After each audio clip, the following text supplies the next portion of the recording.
Sesudah itu diperintahkannyalah kepada kepala rumahnya, isilah karung orang-orang itu dengan gandum, seberapa yang dapat dibawa mereka, dan letakkanlah uang masing-masing di dalam mulut karungnya. Dan pialaku, piala perak itu, taruhlah di dalam mulut karung anak yang bungsu, serta uang pembayar gandumnya juga. Maka diperbuatnyalah seperti yang dikatakan Yusuf. Ketika paginya hari terang tanah, orang melepas mereka beserta keledai mereka.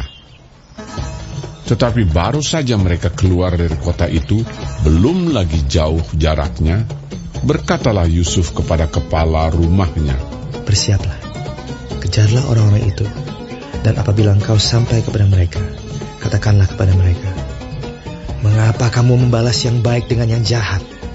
Bukankah ini piala yang dipakai tuanku untuk minum, dan yang biasa dipakainya untuk menelaah?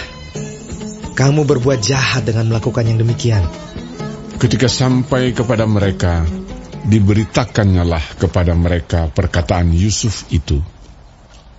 Jawab mereka kepadanya, mengapa tuanku mengatakan perkataan yang demikian? Jauhlah daripada hamba-hambamu ini untuk berbuat begitu. Bukankah uang yang kami dapati di dalam mulut karung kami telah kami bawa kembali kepadamu dari tanah Kanaan?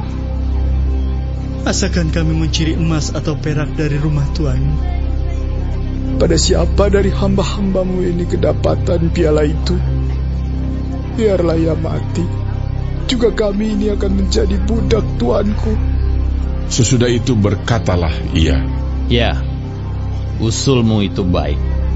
Tetapi pada siapa kedapatan piala itu, hanya dialah yang akan menjadi budakku, dan kamu yang lain itu akan bebas dari salah.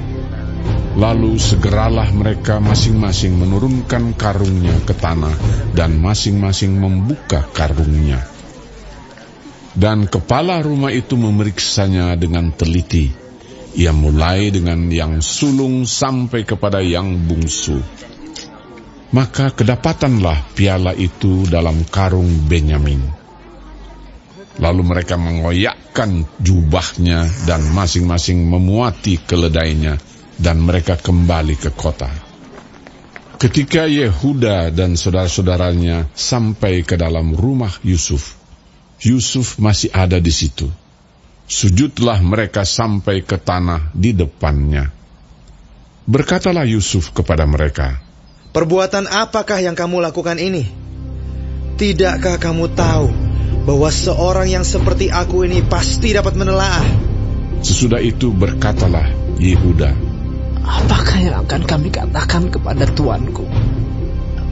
Apakah yang akan kami jawab? Dan dengan apakah kami akan membenarkan diri kami?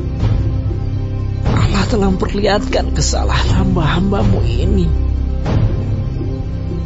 Maka kami ini budak tuanku lah kami, baik kami maupun orang pada siapa kedapatan piala itu. Tetapi jawabnya, jauhlah daripadaku untuk berbuat demikian. Pada siapa kedapatan piala itu, dialah yang akan menjadi budakku. Tetapi kamu ini, pergilah kembali dengan selamat kepada ayahmu. Lalu tampillah Yehuda mendekatinya dan berkata, mohon bicara tuanku. Izinkanlah kiranya hambamu ini mengucapkan sepatah kata kepada tuanku.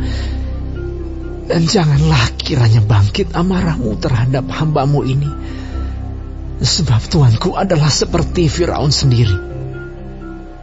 Tuanku telah bertanya kepada hamba-hambanya ini, masih adakah ayah atau saudara kamu? Dan kami menjawab, tuanku, kami masih mempunyai ayah yang tua, dan masih ada anaknya yang muda, yang lahir pada masa tuanya. Kakaknya telah mati, hanya dia sendirilah yang tinggal dari mereka yang seibu. Sebab itu ayahnya sangat mengasihi dia. Lalu tuanku berkata kepada hamba-hambamu ini, bawalah dia kemari kepadaku, supaya mataku memandang dia. Tetapi jawab kami kepada tuanku, anak itu tidak dapat meninggalkan ayahnya. Sebab jika ia meninggalkan ayahnya, tentulah ayah ini mati. Kemudian Tuanku berkata kepada hamba-hambamu ini, jika adikmu yang bungsu itu tidak datang kemari bersama-sama dengan kamu, kamu tidak boleh melihat mukaku lagi. Setelah kami kembali kepada hambamu, ayahku, maka kami memberitahukan kepadanya perkataan tuanku itu. Kemudian ayah kami berkata, kembalilah kamu membeli sedikit bahan makanan bagi kita. Tetapi jawab kami tidak dapat pergi ke sana. Jika adik kami yang bungsu bersama-sama dengan kami, barulah kami akan pergi ke sana. Sebab kami tidak boleh melihat muka orang itu apabila adik kami yang bungsu tidak bersama-sama dengan kami. Kemudian berkatalah hambamu, ayahku, kepada kami, kamu tahu bahwa istriku telah melahirkan 2 orang anak bagiku, yang seorang telah pergi daripadaku, dan aku telah berkata, tentulah ia diterkam oleh binatang buas.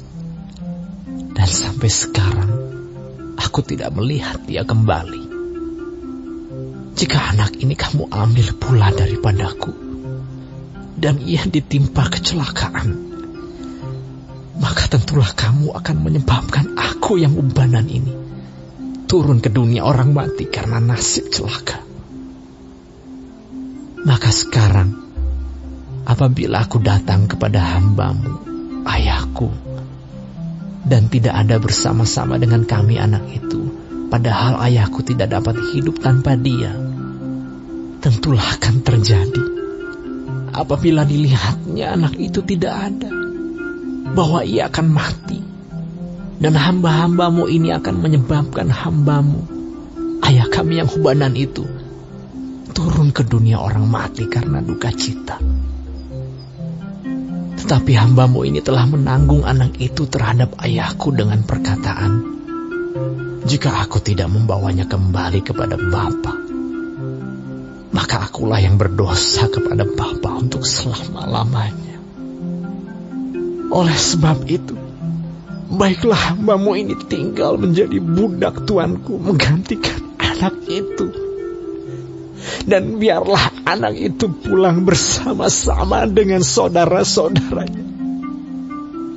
Sebab masakan aku pulang kepada ayahku apabila anak itu tidak bersama-sama dengan aku. Aku tidak akan sanggup melihat nasib celaka yang akan menimpa ayahku.